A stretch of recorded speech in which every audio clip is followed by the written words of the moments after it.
संध्याकाळच्या वेळेस चहा बनवलेला होता आपण आणि यांनी आयता चहा प्यायला घेतलेला होता आणि दोघं एका बशीत चहा प्यायला लागलेले होते बापलेक. त्यांचं मी म्हणलं प्या बो काय आता तुमचं प्रेम तरी वाढन म्हणलं अशाने. मग त्याच्यानंतर इकडे शेंगा उकडायला टाकलेले होते. आता हे जे प्रोडक्ट आहे ना आपल्या इतक्या काम म्हणजे पदार्थातल्या हाय नाही त्या गोष्टी ज्या आपण उघडायच्या असत्या ना त्या आपण त्याच्यातच टाकून देतो. एक तर बचत आणि प्रॉडक्टचा वापर पण म्हणलं भेटलेला आहे आता त्याचा पुरेपूर वापर करूनच घ्यायचा. जोपर्यंत त्याचा आपण पिट्टात पाडीत नाही ना तोपर्यंत त्याचा वापर करून घ्यायचा. म्हणलं ते आलेलं नेमके कशासाठी. एक तर ते अगोदर म्हणजे त्यांचं म्हणणं असं येतं की कंपनीत काम करतो मी आणि प्रोडक्ट वापरायला येतात तुला. म्हणजे काय झालं मी म्हणलं जरी वापरायला येत असले तरी बचत तुमचीच होती ना. कारण गॅस आणायचं कोणाला तुम्हाला आणायचं आहे ना. कंपनी पण सगळ्या गोष्टीचा विचार करूनच देत असते. असं तसं नाही देत त्या काय फालतूच्या गोष्टी. म्हटलं गॅस जर उडाला तर त्याला घेऊन येणं कोणालाही तुम्हालाच ना म्हणलं. आणि मग सगळे आरांना नाटकं करत असतो उठायला. शाळेत जायचं होतं त्याच्यामुळे त्याला आहे ना लाडगोडे लावायचं काम इकडे करत होते. आणि त्याला लाडगोडे लावलं मी म्हणलं घ्या मग आता पटकन आवरून. मग त्यांनी त्याला आहे ना मस्तपैकी ड्रेसअप वगैरे केला आणि त्याचं आवरून दिलं.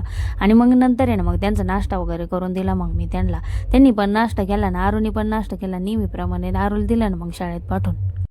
आर्यनला तयार करणं म्हणजे काय साधी गोष्ट नाही आहे.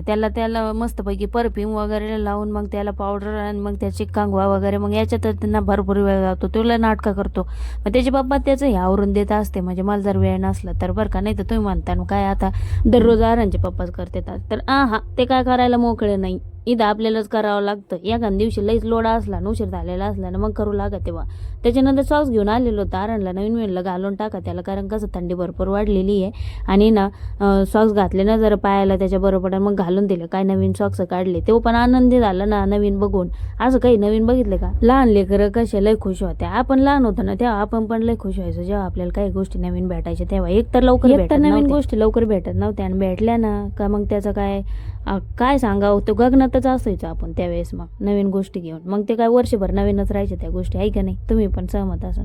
कारण कसं आहे ना परिस्थिती जशी असेल ना तसं राहावं लागायचं.